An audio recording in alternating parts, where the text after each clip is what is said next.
Hello to those of you who are watching this live. It shows me a counter here, but it's never 100% accurate. So I never know who's watching live. If you are watching, and let me know where you're watching from. Where are you tuning in from? I'm from Virginia, and my guest is out in California, and we're excited to talk to you tonight.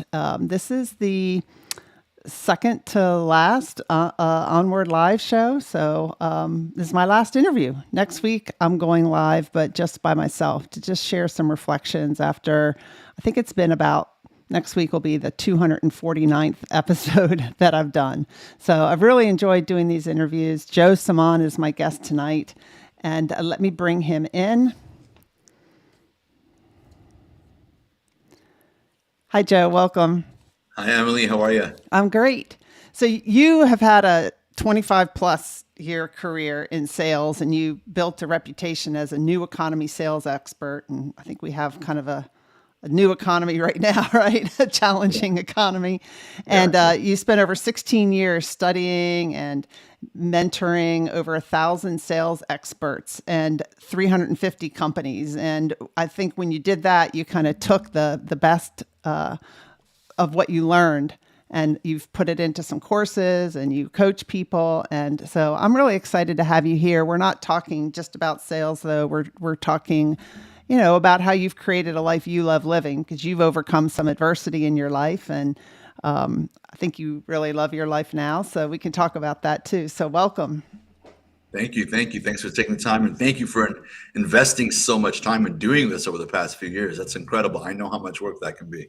Yeah, it is. And it's fun though. Every time I get on here and I get to talk to I've met people from all over the world. So I really love that. Let's see, I'm we have sure. Virginia here watching tonight.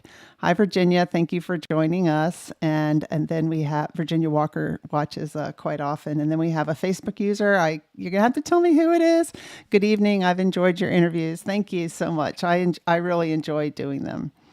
So, Joe, tell us a little bit about yourself. I mean, I just gave a little bit of a overview, but tell us a little more. Sure. I'll start. And I'm actually originally from Peoria, Illinois, born and raised out in the Midwest in a fairly small city. And I think at a very young age, I experimented a few things and ultimately ended up where I enjoyed my time the most, which happened to be sales, simply because I grew up with parents who were very social, a mother who's very much a people person, and I didn't really fit into the traditional categories of study.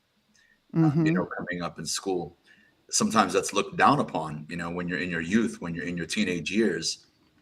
Luckily, I didn't have that type of really heavy pressure from my parents. They sort of let me grow into my own individual, and that ended up putting me into multiplicities of different types of sales experience, mainly just because of my enjoyment of working with people and enjoying the communication process and networking with them. That's it. So, like, are you saying out of high school you didn't go do what everyone is quote unquote supposed to do and go to college? Well, I did. I did back then. I actually went to a community college, and then I graduated from Illinois State University Okay. with a degree in international business. But in all honesty, it was a combination of a responsibility that I felt to my family who were immigrants, Mm-hmm. and to myself. I figured, I've come this far. I might as well, put it in the books for myself and then move forward after that. So I'm kind of glad that I did. It was a different time. I graduated in the year 2000. Okay. So we didn't have all this outside influence, the social media, the cell phones, the wasn't there. Your inner circle and basically the people that you saw on a daily basis were your influences. Maybe a few books along the way. Yeah. But that got me into sales, and it's been quite a journey since then. That type of career. I'm sure you've spoken with and have done a lot of your own business development as well. And it can be a bit of a roller coaster. It can be a quite a bit of a roller coaster over time. It's supposed to be. It's actually meant to be that way. That's why some of the people that we have in our circles are so resilient and so full of stories and funny ones and crazy ones and things that you would never know. It seems like every time I meet somebody that I share like-mindedness with or I admire for their level of success, who I'm seeing in front of me at that time, has nothing to do necessarily with all, or I shouldn't say is symbolic of all the things that they've had to go through in order to get to that Yeah, point. yeah, yeah. So it's Yeah. really So what's fun. one of your stories that you tell that people would never believe? Well, you know what? My stories I find over time are becoming more and more common.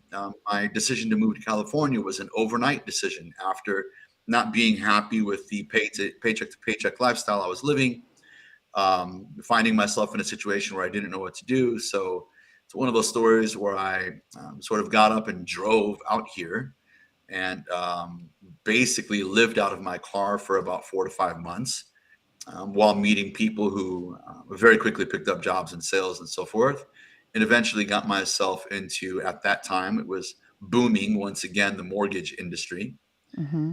and was able to, within a handful of years, completely change my life and my income expectations, which eventually led me into the coaching career that I've had now for 16 years. Wow. So I think like mindset and resiliency is a big part of being successful in sales and Mhm. in life, right? But Absolutely. what Yeah. are some other skills that you think that are that it takes to be successful in sales? Sure. Because I mean, sales is something that's so visible to everybody in the company. It's Mhm. visible to you. It's you're on the phone. You're talking to people. I think we're all in sales too in some Sure. part of our lives. We're all trying to influence people, Right. whether you work for the federal government. And, I had to do a lot of influencing to try to get people to want to utilize small businesses instead of the large companies, or to, Yeah. influence people to give me some budget. I mean, Yeah. when we think, why do people think sales is a kind of I a was, I was just going to touch nasty on that. You know, word? for years, I've been asking all my peers, I'm like, help me to come up with a better title for ourselves than the word Yeah. sales. I'm not on sale. You know? Yeah. And, the only thing that I've used over the years, I said, well, if you're in sales, really what you are is just a communication expert. Yes. And a lot of people say, well, I'm not designed for sales, or I don't feel it's for me. And I think it's because of the under the sort of the stigma that you're there to persuade people or to convince people to do things that they don't want to do. And I said, no, usually, sales or a communication is a natural thing for you if you have these two qualities. Number one, you enjoy working with people and speaking with people and meeting people. And number two, you truly enjoy helping them with some area of Yeah. their business or life. And if you have those two values that come natural to you, you'll probably do well. There's a skill set side to it, but that can be taught. That can be taught. Yeah. Yeah. I mean, I try to look at it more as, I'm introducing somebody to something, and I'm, you know, offering something that can help them. And Mhm. but it's really up to them, and if they say no, it doesn't mean I'm a bad person. You have to Right, be detached from the outcome, right? I'm sure you learned that right, too. right. If you look statistically, I think it's somewhere now around only 6% of the US workforce is in some type of sales. Wow. Yeah, only 6%. And Why is naturally, I that? think, well, I think because of I'll give you two comparisons. Number one, because of the behavioral conditioning that we go through from an early age, I just think it suits people's comfort zones to know exactly what their paycheck is going to be every month. And Yeah. they can sort of plan around that. I call it the budget trap, although, that's completely fine for some people. People have raised amazing families and had amazing careers and lives regardless. The other reason and the thing that I look at is, prior to our modern schooling system, most families had some type of a trade. Let's go back 100, 150 years. My family comes from a background of carpentry. Almost everybody in my father's family was a carpenter or some type of a seamstress Hmm. or something. People may have worked with steel. People may have been, whatever their family's trade was. And as you probably know through your own research, through the development of the industrial age and so on and so forth, we now didn't need entrepreneurial families, so we need workers. Yeah. And almost our whole schooling system was designed around that. So just naturally, I think people are more comfortable finding a skill in which they can receive a more steady type of a pay, and some will climb to the top, and some will stay within the realms of their comfort zone pretty much their whole life. Hmm. You know. Yeah. Well, I'm curious.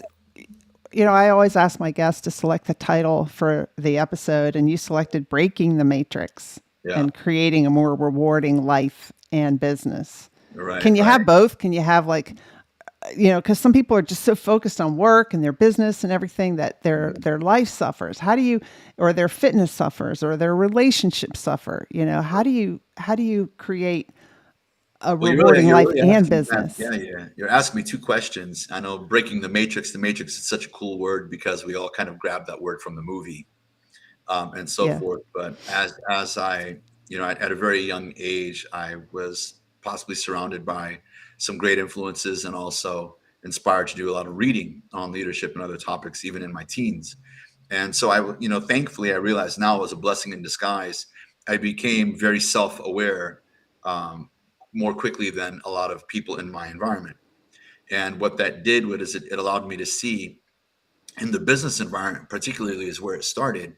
I was always curious as to why the majority of the people in the organizations that I worked for always performed at an average or slightly below or slightly above average level. Hmm. And then later on, in my mid to late 20s, when I was trusted to become a director of actually two companies that I had worked for during that time, I realized I was a little frustrated and fascinated by why do 60, 70, 80, 85% of the people we hire have all these aspiring goals for their income but end up getting stuck in sort of this matrix of mediocrity. I see. Yeah, so the matrix to me is multiple things. It's both based on the environment that you're in and also the matrix that you create for yourself, and the entrapment that you create for yourself, and helping people to break out of that didn't necessarily mean making them hustlers or people that had to work 80 hours a week like me, but getting people to realize that their potential, whatever you want that to be, is probably far, far greater than anything that they've experienced so far. I just couldn't put my finger on what the determining factors were until a few years later. Now, when it comes to balancing those things out, the best advice I've gotten is it depends where you're at in your life. Yeah.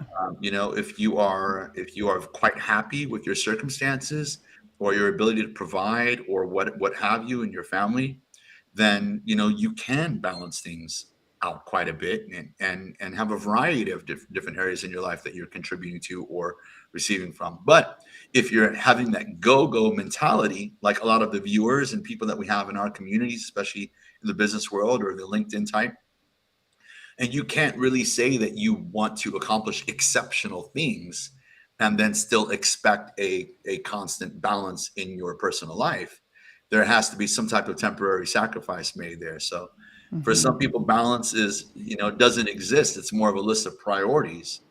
What am I going to say I want to do, and is what I'm doing on a daily basis adding up to or leading me in that direction? So balance to me is more so of a list of priorities. What's most important to you right now? Yeah.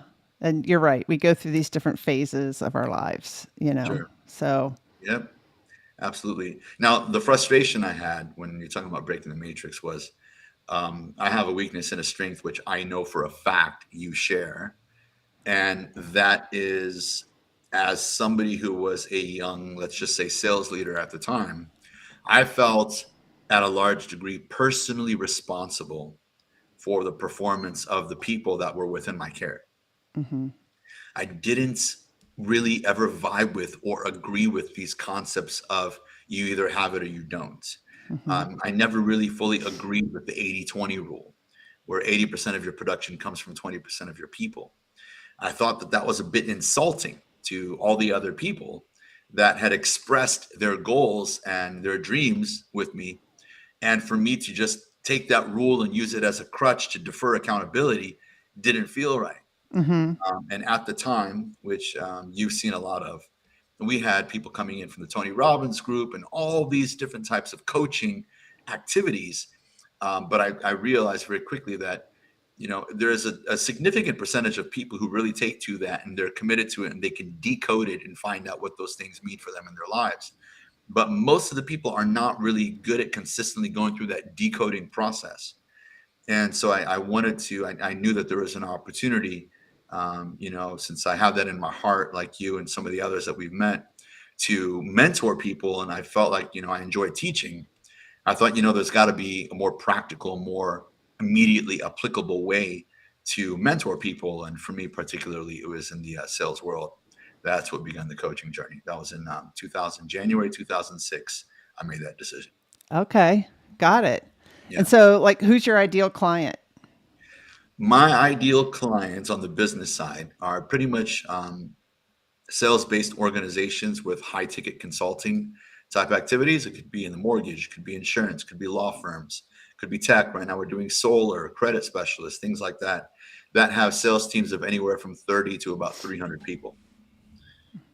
And so forth. I don't do one on one unless it's a favor for somebody that I'd like to do to contribute to them, Uh huh. or unless if it's a really, really unique request for somebody who I know I can have a major impact on. But it's Got mainly it. organizations, helping them to understand that the way most organizations train their people is using the method that was handed down to them in their industry. Hmm. And when we say the new economy, to me, what that really means now is constant change and adaptation. Yeah. And so if you're still training people or developing people on the language and the techniques and the systems that made you successful, it's the awareness that that might not be the most effective way to do it now, just because it's the way you've always done it in Right. your business or in your industry. So, um, you said in something that you wrote to me in some of your talking points that you find that there's a need for greater self awareness and strength of character in this new world. You want to expand on that? Yeah, it's a really one of my favorite topics. I was just speaking over here at a local college the other day to some business students on one of these were one of the topics we brought up. And with the obvious, rollout of all of these different media sources and information sources, not only are we in the information age, but we are just inundated, Mm-hmm. with constant information. There's a study that I read not too long ago. I forget who the source was. You'll have to check me on that later. But basically, it was arguing that 99% of people's decisions are not made autonomously by them at all. They're made by something that has been repetitively or cumulatively programmed into their head on what they think they should do or is right for them, whether it Yeah. come down to the clothes you wear or the career decisions that Yeah. you make. And I thought, wow, that's very interesting because that's something that I've been seeing. And as you and some of the others, and hopefully the guests too, the more you go out and you network with people and you meet people. And for myself, one of my clients said, we work in the same company every day, but you visit dozens of companies a year. And whenever you saturate, you immerse yourself in that many environments, you begin to see the matrix in those environments. Mm-hmm. You're able to learn exponentially. Your experience now is almost, similar to what 10 lifetimes would provide. Being able to visit this many organizations and speak with this many people, and see behind the scenes what's really happening in the kitchen. Yeah. And I noticed through that process that there's a very, very rapidly decreasing level of self-awareness, and the best way to describe it is where people are making decisions that they're being influenced on, not necessarily that agree with their rules and values or their true identity. Wow. And that's really a key thing to be aware of if you're working on creating a life you love living, because you're going to find that you can't be yourself at work, or you're not being yourself, or you're Right. doing something that you just don't love, but you feel like you should do that. Hmm. Hmm. And so how do you notice if you're Great, great doing question. something that you don't really love? Yeah, How do you know if it's like the job or the boss or something like that versus you just yeah. don't like it? I guess there's different ways to notice it. A lot of people, especially in the digital age now, they tend to show the shiny areas of their life, and then they often will put, I'm blessed in the comments or something like that. And in most cases, what you find is that object or that destination wasn't the blessing. It was somewhere along the way they received that wake up call that you just talked about. Yeah. It probably wasn't when it was sunny outside, right? And some of the ways I try to portray that to my students and the peers that I'm working with is, if you feel, and this particularly used to happen to me as well, when my body was tired, when my mind was tired, or we tend to have these moments. I often say when I'm role playing and I'm like, you're sitting on the couch, it's 8:30 at night, you're a little bit tired, it's super busy, you have so much going on, life is so hectic, and your mind tends to ask you questions like, what is this all for? Yeah. What exactly am I doing? Like, where am I headed with all this? And I'm sometimes I'll tell them, what that is my best way to describe it, for lack of better terms, is something within your soul, your identity, your virtue, is trying to tell you that you probably aren't at least going in the direction of whatever that fulfillment is for you.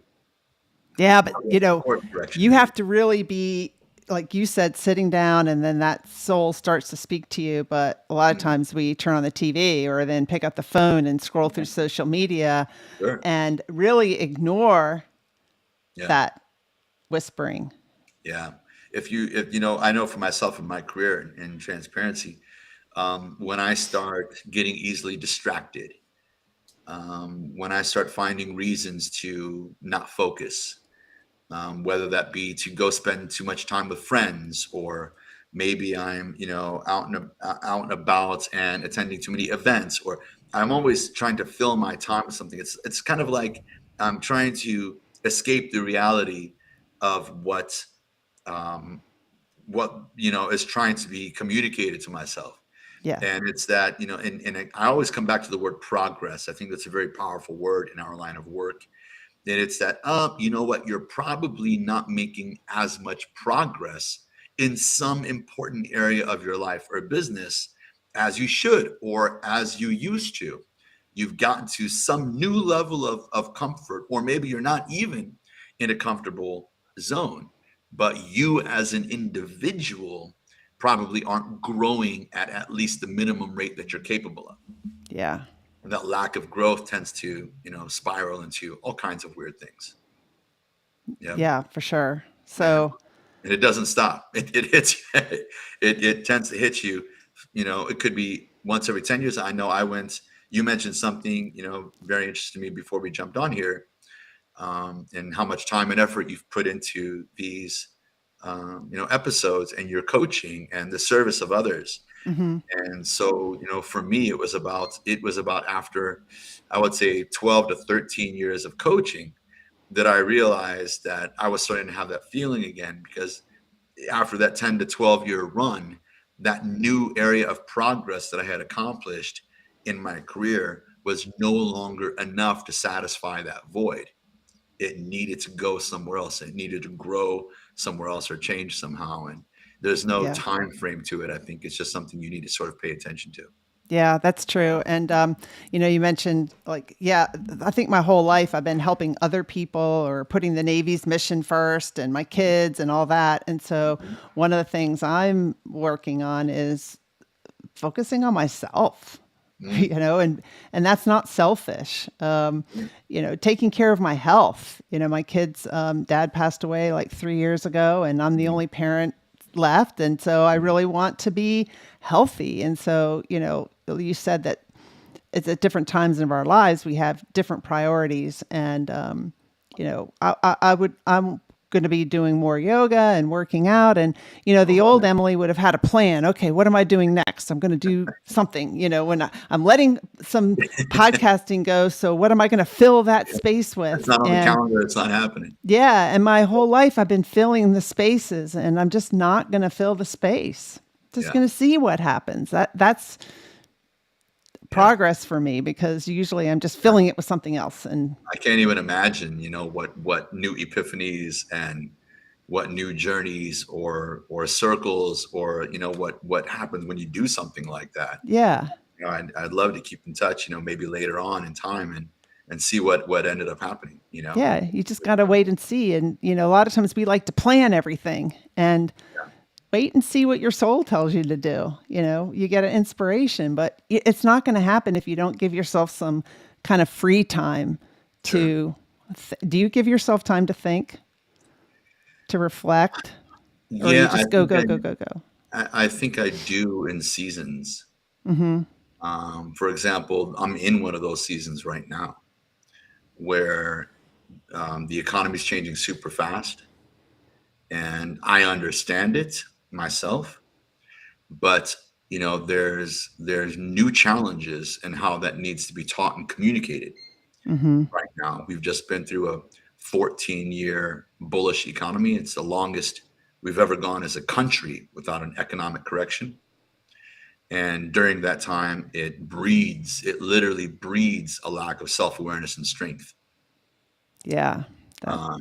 So right now, I spend a lot of time thinking about how am I going to once again reinvent myself so that I can maintain the energy levels and the impact that I need to continue down this mission, that I feel I'm destined for. What's So your yeah, mission?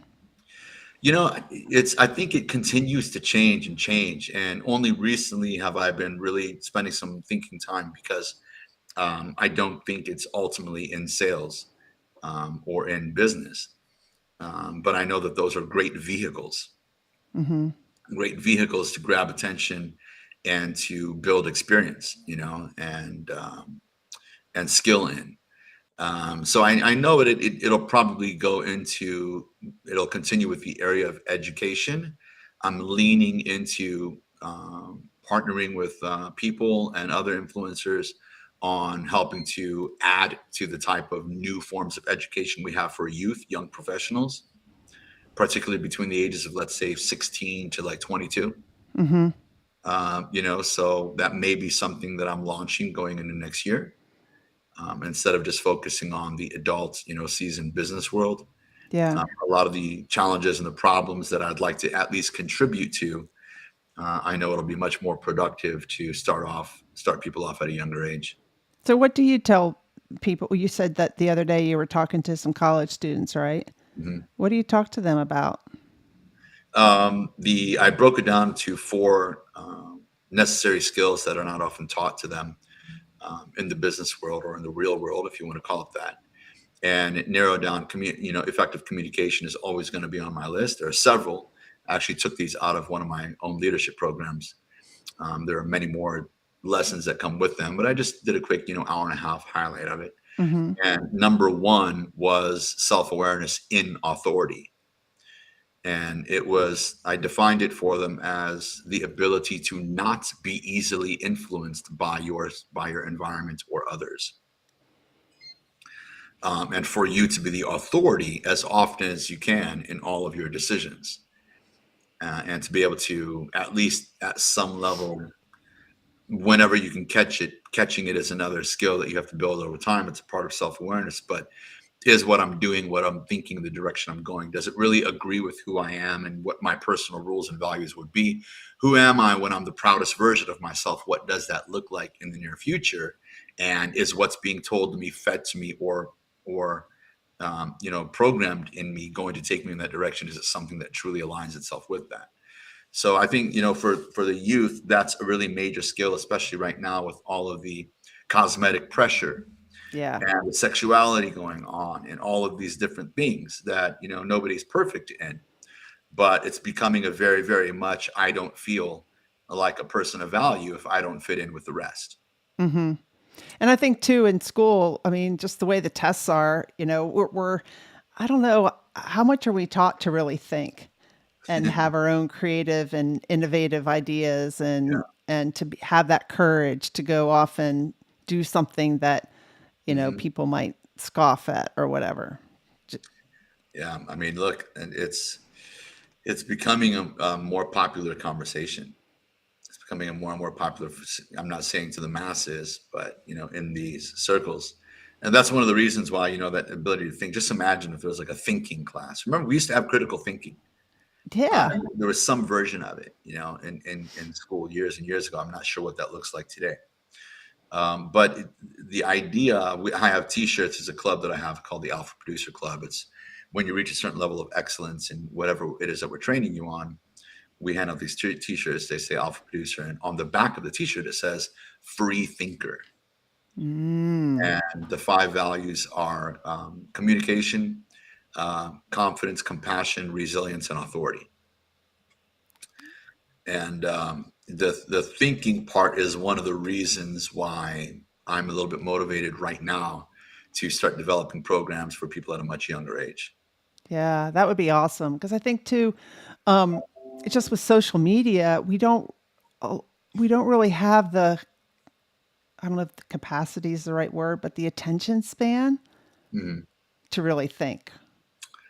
Yeah, yeah. It's like, again, you get back to the awareness thing. Some people are aware of it and they know how to limit it, and others, like some of my friends, they're not going to follow anything or get engaged with anything on social media that doesn't contribute to something that they're doing right now. Hmm. But again, we're talking about like the 1%. Right. So, and I've come to the realization that for thousands and thousands of years, there's always been mass influence. There's always been ignorance. There's always been power. There's always been politics. There's always been something that at the time was devastating. Right. And so, I'm okay with the fact that, look, when people say, "Hey, I want to change the world," I think more so for us, it's more like, I'd like to change some people's world, along the way, and realizing that if I were to be completely, you know, rational, or if I were to apply some type of realistic interpretation of it, it would be with the understanding of that the world is growing so fast and there are so many influences that unless you are, as an individual or an organization, becoming so massively powerful in the world financially, like the banking institutions and all this, it's not incredibly likely that on your own you're going to have a catastrophic effect on the world or the country. But more so, to do what you can and to partner with people who have the same belief systems. Yeah. No, yeah. Teaming up with other people. And I think part of, I think part of making a change in the world is, sometimes we feel like we're not powerful enough to do that. But part of it Mm, is just if every one of us would become more self aware, mm, if the self-awareness increased, I don't know, I think collaboration would increase, communication would increase if we had yeah, the ability to critically think instead of just believing everything that's put in front of us on social sure, media. If we had the sure. ability to communicate and have discussions without like turning somebody off just because they don't agree with you or whatever, Yeah, like just not talk, we're just so yeah, polarized. yeah.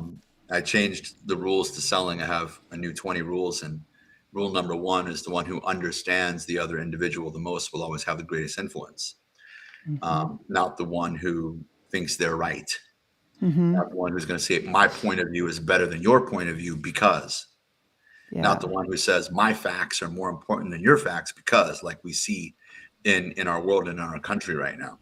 Yeah. And then I also, really, really love one of the rules that you get from Tony Robbins and some of the other people out there, which is the number one rule of influence. In order to influence someone, you must know what already influences them.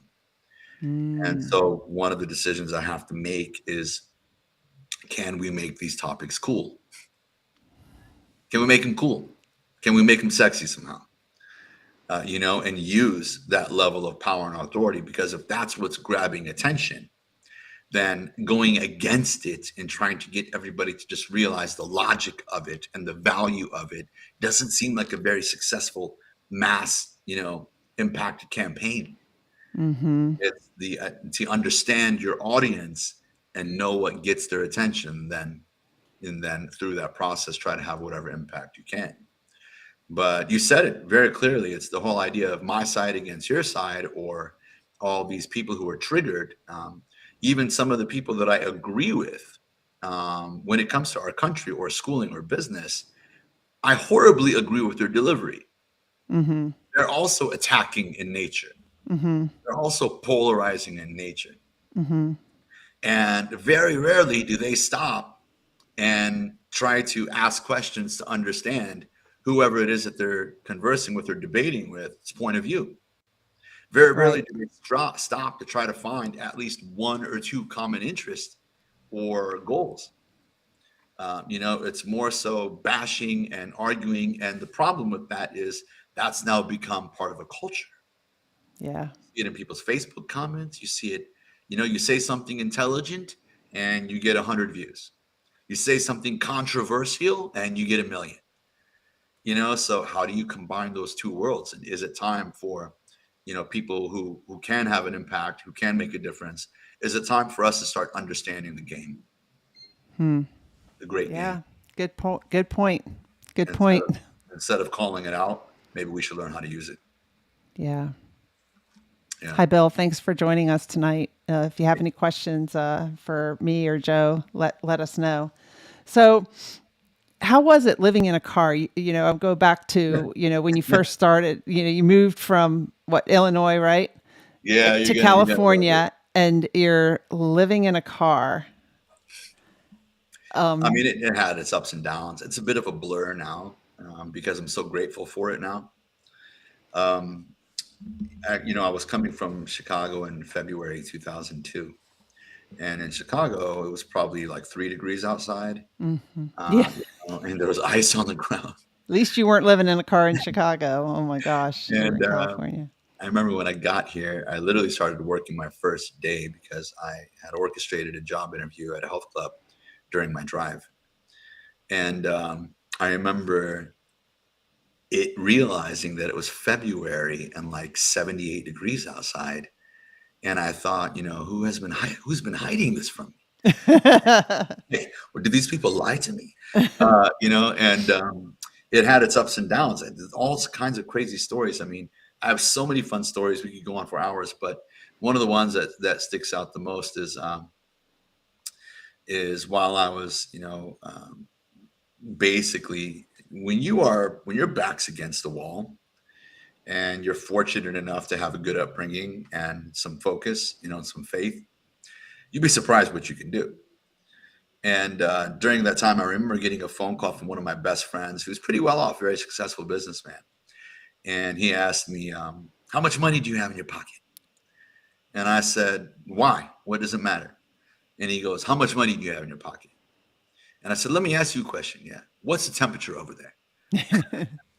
And I think I had like $8 or something that day, but it was necessary. I think I'm not by any means perfect. I've got so much work to do, but I come from a Christian family, pretty strong faith, and I now realize that if now that I know the path that I'm going down, and I've been going down for a while, I don't think that I would be able to have a great enough understanding of other people's challenges had I not been tested dozens of times before. Yeah. So it Yeah, wasn't just living in the car. You said you've lost your home, you were evicted, you lost your credit. a couple times. Yeah, yeah, yeah. Those were all part of. I don't want them to keep happening. I didn't want them to keep happening, but they eventually became the stories that triggered some area of my study, some Hmm. area of my message. Next week, I'm speaking at a large mortgage conference here in the area, and I'll be sharing some of those stories, Hmm. and having fun and relating to everybody that's out there in the audience and what the economy is going through right now and so forth. But I don't think that you can truly I may be wrong. There's no absolutes. I don't like when people use absolutes like never or always. But I don't think that you can really go out there and do what we do extremely successfully and compassionately unless you've had at least 4 or 5 really challenging times in your life, Hmm. whatever those might be. It makes it much easier to recognize challenges in other people, Hmm. and makes it much easier to understand them and communicate more effectively with that audience as well. Yeah. And easier to have empathy Yeah, for them, compassion. sure. Wow. Absolutely. So, yeah, I mean, my show now is on Create a Life You Love Living now, but in the beginning season, it was on facing adversity and moving forward. And then I changed it to facing adversity, moving forward, and discovering ourselves along the way. So I've Mm. interviewed quite a bit of Yeesh. number of guests on the adversity that they faced and how they move forward from it. Yeah. And every single one has said that they wouldn't, you know, wouldn't Mhm. change it. It's made them who they are. Yeah, yeah. Um, why do you think you have that attitude? I can tell you do, but Mhm. Um, you know, as I've evolved, and many of us have, there's now this all the topics that we're talking about: self-awareness, skill sets, yada yada. For example, one of my claims to fame in sales comes from the matrix realization that I had in traveling to dozens of offices a year, which I think we have a typo in the intro. I've actually coached over 50,000 people wow. and Okay. over 400 organizations. But um, for example, during one of my evictions, my second eviction, which all happened during the 2008 collapse, there was this day where Mr. Tough Guy over here was preparing to leave his apartment. My roommate had bailed already. He was going through tough times, and I had all these things to pack, and all this overwhelming, and families already chit chattering about it, and friends are disappearing left and right. And so there was this moment where I was, taking a shower, and I went from Mr. Tough Guy to like buckling at the knees and being in tears for like 20 minutes in the shower until the water turned cold. It's a very symbolic story of mine. And I call it the cold shower. And when the water turned cold, it was that same note. It was a few minutes later when I realized, I said, you know what? The real source of a lot of my setbacks right now is most of my success only comes from when everything is perfect in my environment. The economy is booming, the industry is booming, the marketing is great, the life is great, like we just came out of for the past 3 to 5 years, at least economically. And I said, the bottom line is if you're going to be a coach, because I was already 2 years into my coaching career, you have to develop your skill set way beyond what it was that you were known for 2 years ago. You have to become so good at what you're doing that it is unquestionable that when you sit down and you speak with other professionals, that you understand and you provide value. And it was that eviction, that scenario, that led me to a path where I very quickly started to realize that 95% of language patterns in all industries are the same. And most customers become resistant because of the wording that you use has been handed down in your industry for too long. Mm. And then it caused me to study linguistics very heavily, where I was able to rewrite the entire sales process for dozens of companies, helping to double or triple their production. Had Wow. I not had that tipping point moment, I would have never thought to go recognize these patterns and listen to Yeah. all these calls. And you know what I'm Study saying? linguistics. Yeah. Yeah. So it's just funny how somehow, it triggers you to think on a level that you may not have ever thought. And as I've said before, and you've said before, and probably many people I said, pain is a universe's way of getting me to make important decisions. Yeah. Yeah. Yeah. Um, so what does it mean to you to live a life that you love living? What makes you love your life? I was hoping you would tell me. I It's was different hoping for you would tell me. everybody. Yeah, it's different. In the most recent phase of my life, and I'm going to go deep on this one. It's being it's being able to know that something that was just an idea in my head one day, that I was frustrated that I wasn't even sure if myself and my peers knew how to develop our sales teams properly. I was like, do we know how to develop? Just because I got the title doesn't know I know how to develop people. I'm like, have we ever been through leadership courses? Do we even know right? And so forth. So for a long time, for about the past decade or more, I was completely content with the friendship circle I had and the impact that I was having in the business community, and then your life changes and you go through phases. Hmm. And so now I know that that same thing that used to be fulfilling on its own now can sometimes include a larger level of loneliness that I'm prepared for. And so there's different types of companionship and new things that I'm exploring now. As you mentioned, it's time to diversify my Hmm. priorities a little bit, Hmm. and so forth. So I think it would have to come back again to like listening to your heart Yeah. and see if you can figure out, what area of progress, what area of your life needs progress so that you can stay on top of that journey, and instead of looking for that destination. Yeah, the journey, and one of my coaches talks about notice what you're noticing, which is to listen to Mhm. that voice and Mhm. notice how you're feeling and what gives you like excitement and what doesn't. What was Yeah. I going to say? She says, notice what you're noticing, and then I don't know, it just slipped from my head, but that's a big thing. Just notice. Oh, and notice your longings and discontent.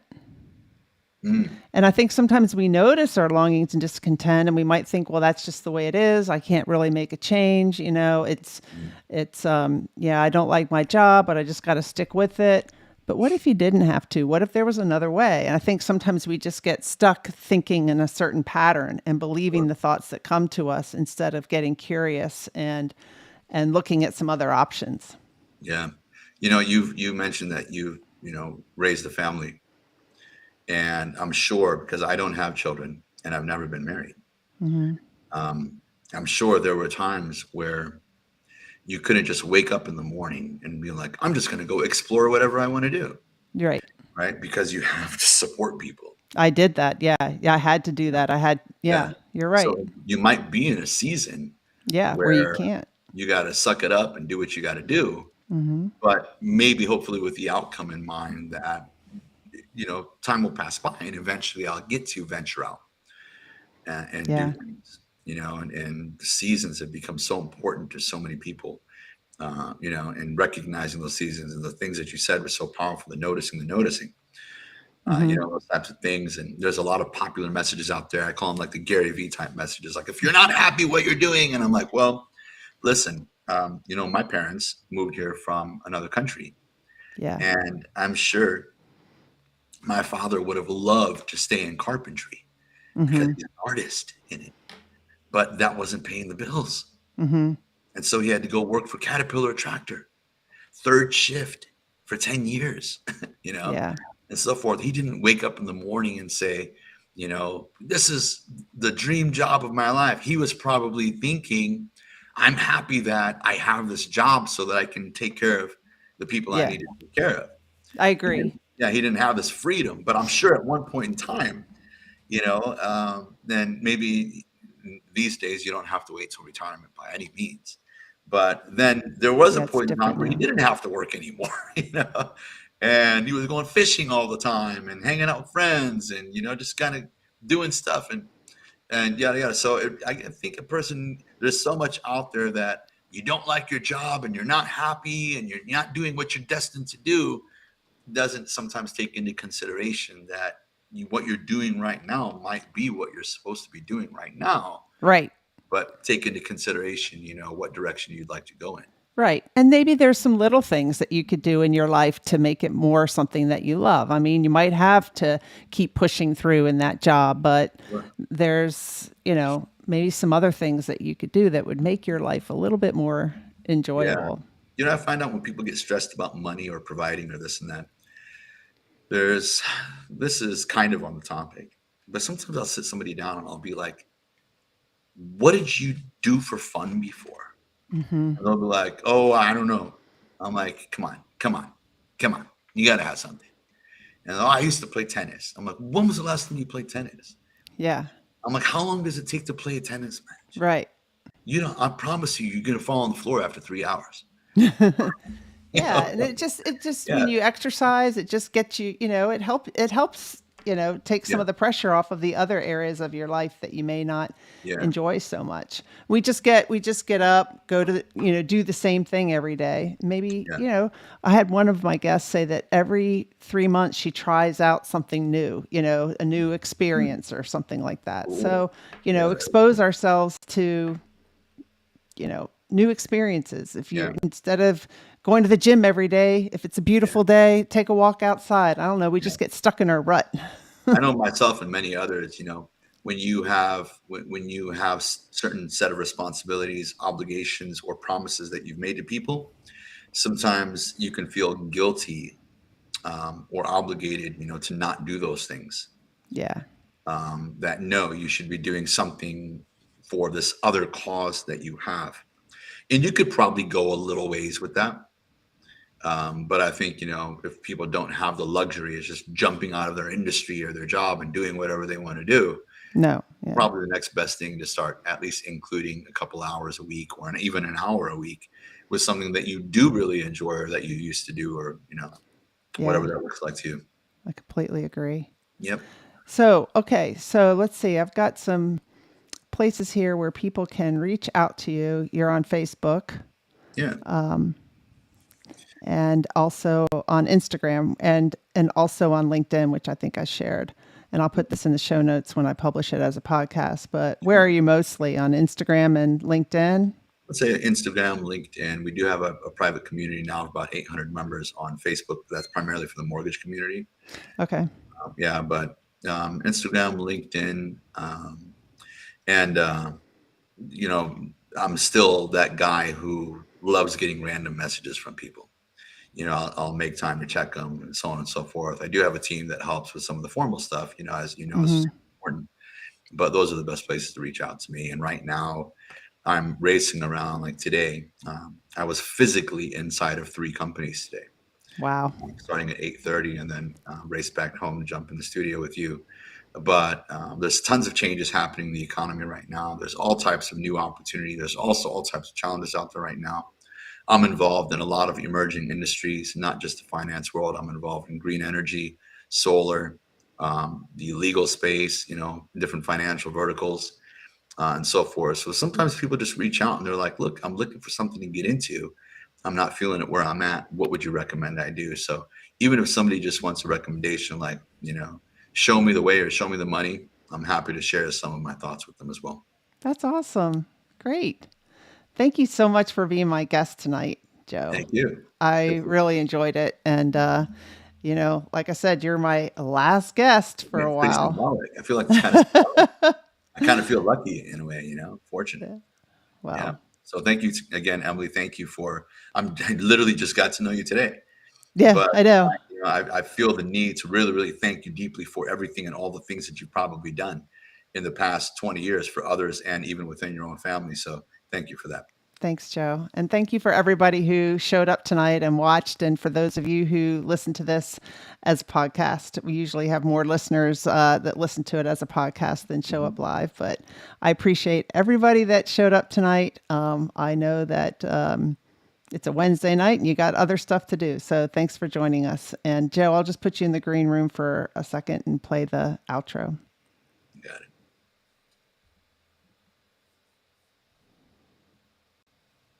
Thank you all. See you next week for one last show. Onward Live is sponsored by Emily Harmon Coaching and Consulting. Visit my website, emilyharmon.com, to learn more about me and my coaching programs.